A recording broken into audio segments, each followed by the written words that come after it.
जी R corner या आपल्या YouTube चॅनलमध्ये आपणा सर्वांचं पुन्हा एकदा सहर्ष स्वागत। राज्य सरकारी कर्मचारी, निमसरकारी कर्मचारी, राज्यातील पेन्शनधारकांसाठी जून पेड इन जुलै पगारासंदर्भात पेन्शन संदर्भात आताच्या घडीची मोठी आनंदाची बातमी समोर आलेली आहे। कोणती ती बातमी आहे, कोणते ते 2 लाभ सरकारी कर्मचारी पेन्शनधारकांना लागू होणार आहेत या संदर्भातील सविस्तर माहिती आपण या व्हिडिओच्या माध्यमातून घेणार आहोत।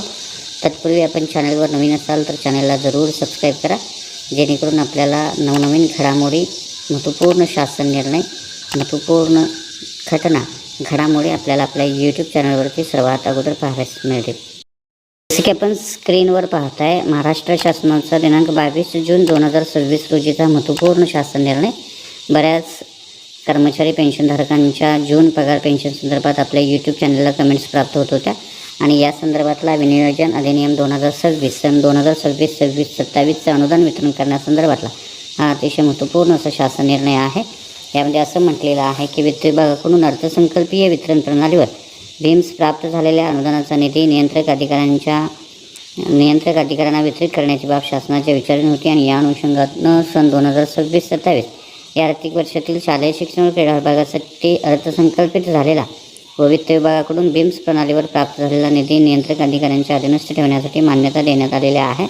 त्यामुळे निश्चितच जून पगार पेन्शन संदर्भातला निधी जो आहे तो मंजूर करण्यात आलेला आहे। वित्त विभागानं शासकीय कर्मचाऱ्यांना अग्रिम मंजूर करण्यासह वेळोवेळी निर्गमित केलेले शासन निर्णय, शासन परिपत्रक यामधील सूचना, अटी तसेच मुंबई वित्तीय अधिनियम 1959 मधील परिशिष्ट 26 मधील तरतुदी विचारात घेऊन घर बांधणी अग्रिम वितरित करण्यात यावं। त्याचबरोबर 1/5/2001 रोजी किंवा त्यानंतर 2पेक्षा अधिक अपत्य असणाऱ्या अर्जदारास दुसऱ्या वेळेस जुळ्या अपत्यांचा अपवाद वगळता या अग्रिमाचा लाभ घेता येणार नाही।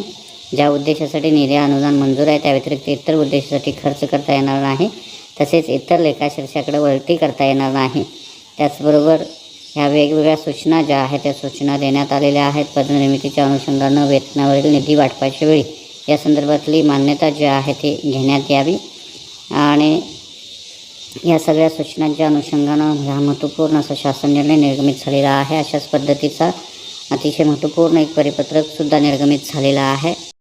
असं म्हटलेलं आहे की सन 2026-27 या आर्थिक वर्षातील माहे जून 2026 या महिन्याचं वेतन, भत्ते, निवृत्तीवेतन याबाबतीचा खर्च भागवण्यासाठी शासनानं संचालनालयाच्या स्तरावर उपलब्ध करून दिलेल्या तरतुदीच्या अधीन राहून जे अनुदान आहे ते मुख्य कार्यकारी अधिकारी सर्व यांना वितरित करण्यात येत आहे। त्यामुळे निश्चितच या संदर्भातलं अनुदान जे आहे, जून पेड इन जुलै पगार पेन्शन संदर्भातलं अनुदान जे आहे ते वितरित करण्यात आलेलं आहे। त्यामुळे निश्चितच राज्यातील विशेषतः शालेय शिक्षण व क्रीडा विभागाशी संबंधित असणारे सर्व कर्मचारी, जिल्हा परिषद कर्मचारी, पेन्शनधारक यांना त्यांचा पगार जो आहे तो आता मिळण्याचा मार्ग रिकामा झालेला आहे। सोबतच ज्या कर्मचारी पेन्शनधारकांना महागाई भत्ता थकबाकी जी आहे ती मिळालेली नाही त्या कर्मचाऱ्यांना महागाई भत्ता थकबाकीसुद्धा मिळणार आहे।